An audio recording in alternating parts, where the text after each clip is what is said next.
In this video I'm going to show you how to remove iOS beta profile on any iPhone. That is quite simple and easy to do, so let's begin.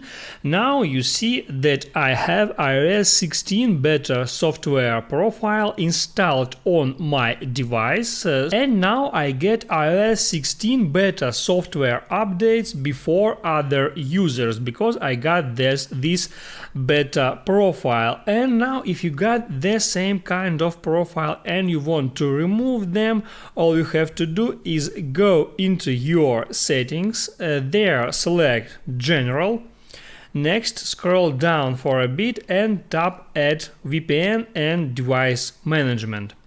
Now there at configuration profile will be your profile. You can just get into it and then hit here at remove profile.